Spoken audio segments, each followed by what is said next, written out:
আসসালামু আলাইকুম রহমতুল্লাহ। অঙ্কবাড়ি চ্যানেলের পক্ষ থেকে সকলকে জানাই আন্তরিক শুভেচ্ছা ও অভিনন্দন। আজকে আমরা আড় গুণন পদ্ধতিতে সমাধান করব। আমাদের মূলত ক্লাস 9 আর 10-এ প্রতিস্থাপন, আড় গুণন আর অপনয়ন পদ্ধতিতে সমাধান করতে হয়। যার যেটাকে ভালো লাগবে সে সেই পদ্ধতিতে সমাধান করবে। যদি কোশ্চেনে উল্লেখ থাকে যেটা আড় গুণন পদ্ধতি করতে হবে, তাহলে আড় গুণন পদ্ধতি করতে হবে। উল্লেখ যদি না থাকে, এই 3 পদ্ধতির যে কোনো এক পদ্ধতিতে তোমরা অঙ্ক করতে পারবে। যেহেতু আজকে আমরা আড় গুণন পদ্ধতিতে অঙ্ক শিখব, সুতরাং আমরা আড় গুণন পদ্ধতিতেই অঙ্ক করব। আমরা আজকে আলোচনা করব পাঠ্য বই থেকে, ক্লাস 9-10-এর পাঠ্য বই থেকে, মূল বই থেকে অনুশীলনী 12.2-এর 7 নম্বর অঙ্কটি সমাধান করব। ঠিক আছে? আড় গুণন পদ্ধতিতে অঙ্ক করার নিয়ম হচ্ছে যে এক্স আর ওয়াই এর মানটা আমরা বের করব আড় গুণন পদ্ধতিতে। এর নিয়মটা প্রথমে আমরা জানবো। প্রথমে এক্সটা নেব। ঠিক আছে? প্রথমে যখন এক্স নেব, এক্স নিয়ে নিচ দিয়ে টান দিয়ে নেব। ঠিক আছে? এক্স নেওয়ার পরে এটা আঙ্গুল দিয়ে আমরা ধরবো। ঠিক আছে? আঙ্গুল দিয়ে ধরে নেব। ধরে নিয়ে পরে কি করব, এইটার যে চলক বাদ দিয়ে ধ্রুবক দ্বারা, এটা দ্বারা এটাকে আমরা গুণ করব। ঠিক আছে?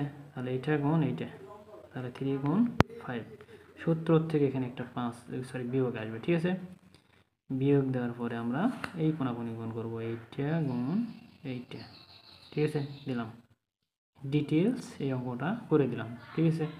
তোমরা যদি অঙ্কটা বুঝো তাহলে আড় গুণন পদ্ধতি খুবই সহজ লাগবে এবং খুবই একটা মজার বিষয় যে তোমরা আড় গুণন পদ্ধতিতে অঙ্ক করার জন্য চিন্তা ভাবনা নেবে। এই পদ্ধতিতে অঙ্ক করা গুণ যদি ঠিকঠাক পারো তাহলে অতি দ্রুত গতিতে এবং সহজ উপায়ে নির্ভুলভাবে অঙ্কটা তাড়াতাড়ি হয়ে যায়।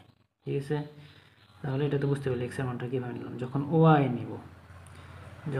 নিব মাইনাস সহকারে নিব। মাইনাস নেওয়ার সুবিধা হচ্ছে যে পরপর তুমি একইভাবে গুণ করতে পারবে। যদি মাইনাস না নাও তাহলে উল্টা দিক থেকে গুণ করতে হবে ওয়াইয়ের বেলা। ঠিক আছে? সুতরাং আমরা মাইনাস নিব। মাইনাসটা যদি নিই তাহলে একইভাবে গুণ করতে পারবো। ঠিক আছে? তাহলে আমরা এই ওয়াইটা নিলাম। ওয়াই নেওয়ার পরে কি করব, মাইনাস ওয়াই সহকারে নিব। এইটা এই 2 দ্বারা এটাকে গুণ,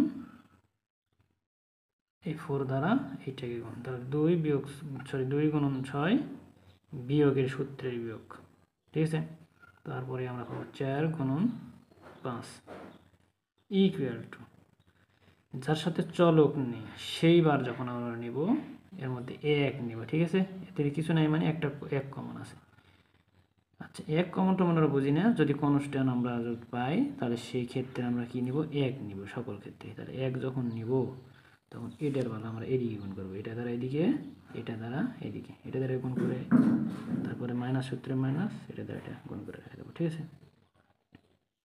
আর যদি মাইনাস না দাও তাহলে কি হতো কাজটা, তাহলে ওয়াই যখন নিতাম তাহলে আমাদের গুণ করতে হতো, মাইনাস সাজ ওয়াই নিতাম তাহলে আমার গুণ করতে প্রথমে এটা দিয়ে গুণ করতে হতো, তারপর এটা দিয়ে। সাধারণভাবে আমরা করতেছি কি, এটা দ্বারা এটা গুণ করতেছি, এটা দ্বারা এটা গুণ করতেছি, তারপর এটা দ্বারা এটা, এটা দ্বারা এটা, তারপর এটা ধরতেছি, এটা দ্বারা এটা, এটা দ্বারা। যখন আমরা মাইনাস না নিব তাহলে আমাদের করতে হবে কি, ফার্স্ট এক্সের বেলা এটা দ্বারা এটা করবো, এটা দ্বারা এটা করবো, আর ওয়াইয়ের বেলা আমাদের করতে হতো এটা দ্বারা আগে এটাকে, তারপর এটা দ্বারা উল্টা। যদি আমরা মাইনাস নিই তাহলে সবগুলো একই ধারায় আমরা গুণ করতে পারবো। এটা হলো মাইনাস নেওয়ার সুবিধা। অনেক ছেলেপেলে অঙ্ক করতে করতে ভুলে যায় যে এক্সের বেলা ঠিক মতো করলো, ওয়াইয়ের বেলা দেখা যাচ্ছে উল্টা মুখে না করে আবার এক্সের মতোই করলো, অঙ্ক ভুল হয়ে যাবে অনেক সময়। ঠিক আছে? মনে রাখবে এক্স, দ্বিতীয় বেলা মাইনাস ওয়াই নিব, তাহলে একই ধারায় আমরা গুণ করতে পারবো। ওকে?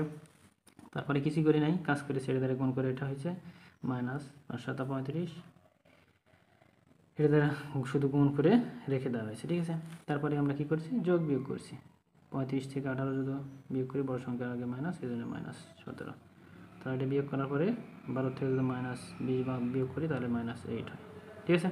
অর্থাৎ বড় সংখ্যার আগে যেটা হবে সেটা আমাদের দিতে হবে। এই তাহলে আমরা কি করতে পারবো, x সমান এটা পেয়েছি একটা হাফ, আর y সমান পাইছি এই হাফ, অর্থাৎ এই টার্ম সমান আমরা পাবো এইটা, এই টার্ম সমান এটা। অর্থাৎ যেহেতু আমরা বুঝতে পারবো যে দাঁড়ি পাল্লা যে দুই দিকে সমান থাকে, যে কোনো পাল্লা যে কেউ নিতে পারে, অর্থাৎ এইটা সমান সমান এটাও লিখতে পারবো, এইটা সমান সমান এটাও লিখতে পারবো।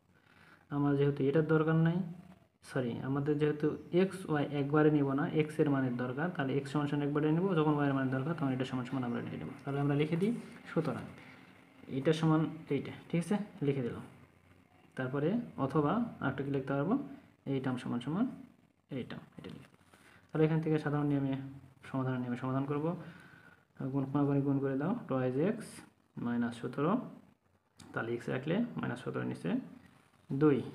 তাহলে এটার ক্ষেত্রে কী করবো, তুমি যদি মনে করি এখান থেকে এখানে মাইনাস বাদ দিয়েও দিতে পারো, আর সাধারণভাবে গুণটন করার পরে বাদ দিলেও কোনো সমস্যা নেই, অঙ্ক হওয়ালে কথা আর কি। তাহলে কোনাকুনি গুণ করে দিলাম -2y -8, ঠিক আছে।